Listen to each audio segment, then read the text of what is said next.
Taking a look at weather now, Weather Authority Chief Meteorologist Dan Cianca.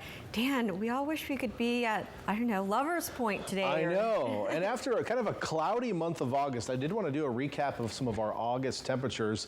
We've had some sunshine today. The clouds did come back tonight, but it was kind of a foggy August. Let's take a look at some temperatures from the month, though. So we look back at the average temperature. So an average temperature basically is you take the high temperature and the low temperature from all these climate sites, you add them together, and then average that out over the course of the month, and then compare that to a normal value, which is updated every 10 years and looks back at the previous 30 years.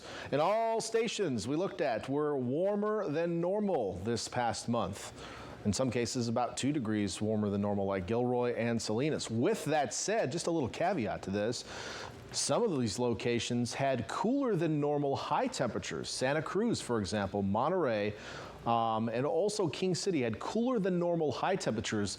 What we got are warmer than normal temperatures that pushed everything above average was the lows, which were in some cases 2 to 3 degrees above normal. But the highs in some cases were a little cool, and I certainly will add that to the pack that we did see quite a bit of low cloud cover on the coast during the month of August. It was a kind of a cool and foggy month on the coast, despite the fact that our average temperatures were above normal, and you can thank those warm morning lows for that. Right now, temperatures compared to this time yesterday, which was also a day in September, not August, 2 to 5 degrees warmer, in some cases even more than that, 8, 9 degrees in some cases. It is a toasty one out there in our inland areas where we're still seeing some triple digits tonight. 104 currently Fort Hunter Liggett, 105 in Parkfield, but near the coast it's much more comfortable, 60s and 70s, as we do have an onshore breeze. It's pushing some low clouds into the south side of the bay. After a portion of the day where we saw full sunshine out there, we're losing the sun angle tonight, but still are a few low clouds on the south and east sides of the bay. So if you're heading out for that sunset walk on the beach, from Marina to Monterey, you'll be dealing with a few low clouds. Santa Cruz looking pretty sunny for that sunset. Temperature staying in the 60s and 70s through sunset tonight, which is roughly 725. Water temperature at around 61. Onshore breeze is still a little strong on the east shore of the bay especially, and then waves of around 2 to 4 feet. Storm tracker is showing an area of high pressure. It's not going to move all that much in the coming days. It's going to kind of move to the east a bit, then to the south and back to the west. Just going to almost in the path of the arrows around the high pressure itself. It's just kind of do this wobble here for the next 5 or 6 days. So its influence is still going to be there, and the overall air mass above us isn't going to change all that much. It will waver a few degrees as this thing meanders.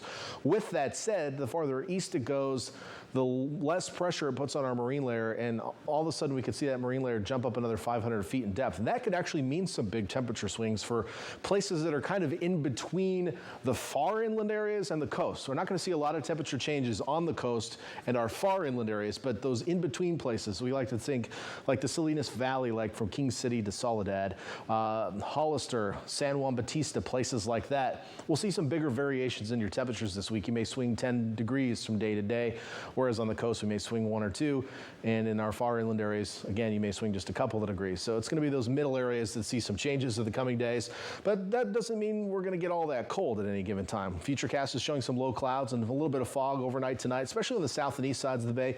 May sneak into the Salinas Valley a bit too overnight, but otherwise, as we head into the day tomorrow, mostly sunny skies. I could see a few low clouds on the south and east sides of the bay, but another day like today, temperature-wise, I just think we'll see a little bit stronger onshore flow, and it may get things a little breezy on the south and east sides of the bay. Temperatures overall cooling a bit tomorrow.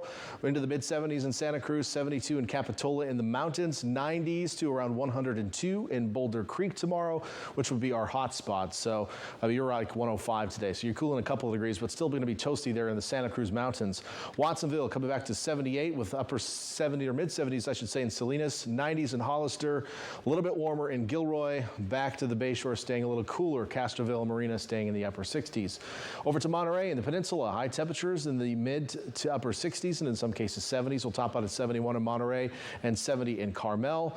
And then farther to the south, high temperatures in a range from the low 80s in Gonzales back to the triple digits in our southern inland valley. So another hot day tomorrow inland, but just not quite as toasty as today.